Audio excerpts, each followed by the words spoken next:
नमस्कार।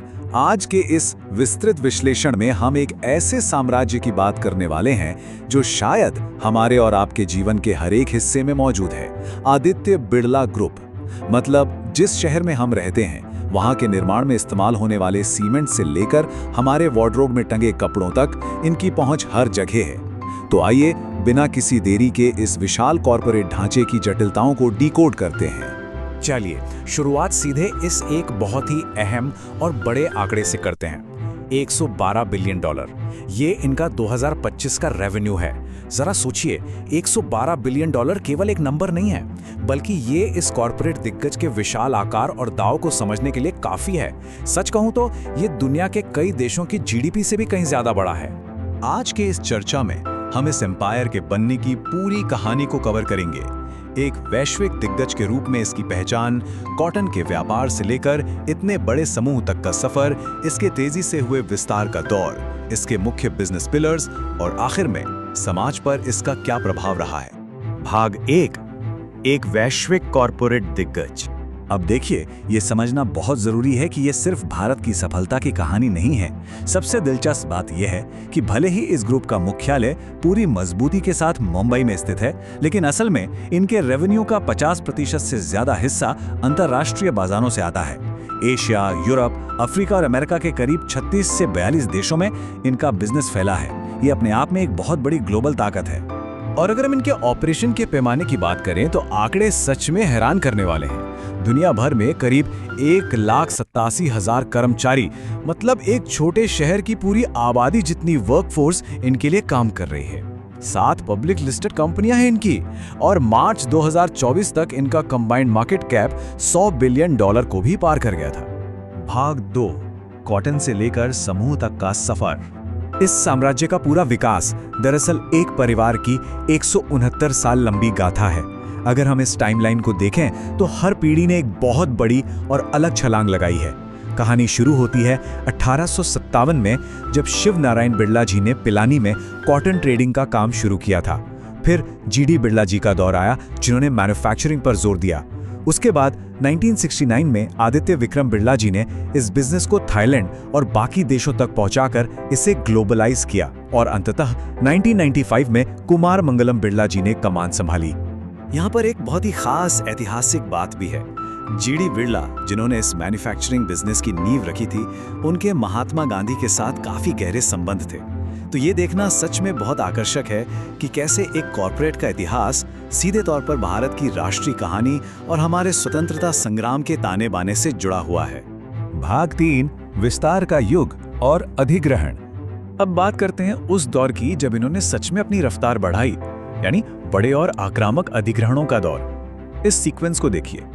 2001 से 2004 के बीच इन्होंने अल्ट्राटेक बनाने के लिए L&T के सीमेंट बिजनेस का एक बहुत ही बोल्ड टेकओवर किया।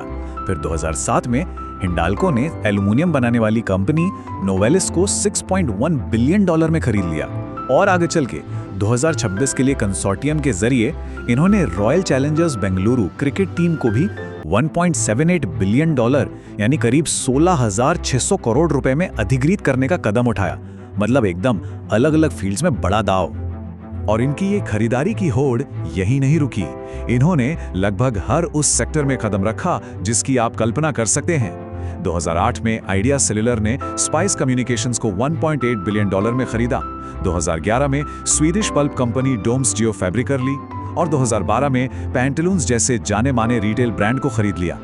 2018 से 2020 के बीच तो इन्होंने बिनानी सीमेंट, सेंचुरी सीमेंट और एलेरिस पर अरबों खर्च कर दिए।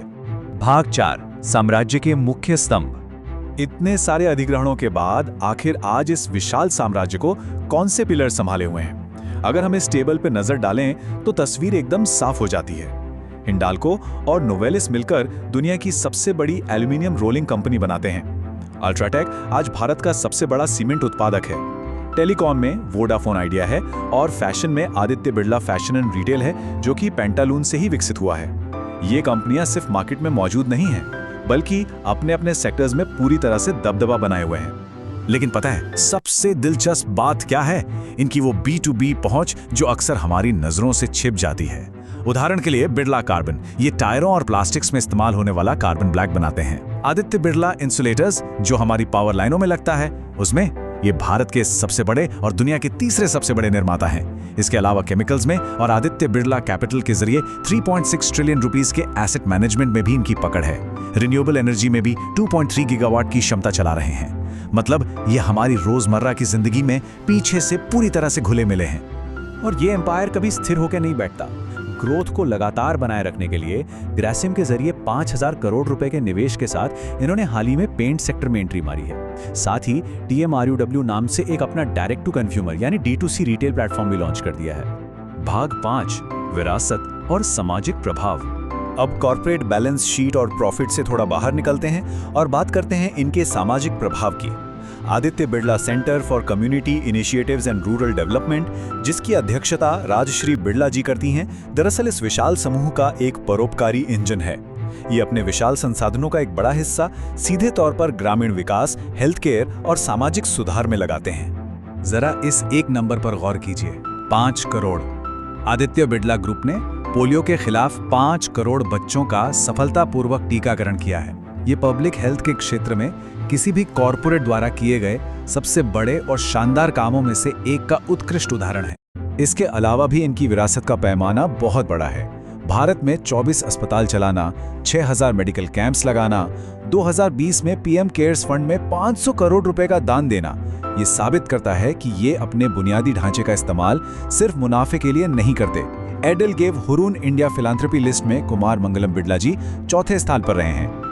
इन्होंने लंदन बिजनेस स्कूल में 15 मिलियन पाउंड का स्कॉलरशिप प्रोग्राम भी शुरू किया और स्वच्छ भारत व मनरेगा जैसी सरकारी योजनाओं में भी ये बड़े भागीदार हैं। तो इस विश्लेषण को खत्म करते हुए ये सब देखकर हमारे सामने एक बहुत ही खुला और दिलचस्प सवाल आता है। जब कोई एक ही कंपनी इमारतें बनाने के लिए सीमेंट देती है, हमारे पहनने के लिए कपड़े बुनती है और करोड़ों लोगों के फोन कॉल्स कनेक्ट करती है, तो एक कॉर्पोरेट साम्राज्य की आखिरी सीमा क्या हो सकती है? आज हमने जिस स्ट्रक्चर को डिकोड किया वो सिर्फ एक बिजनेस नहीं है, बल्कि एक ऐसा पावर हाउस है जो सच में हमारी आधुनिक दुनिया को आकार दे रहा है। सोचने वाली बात है ना?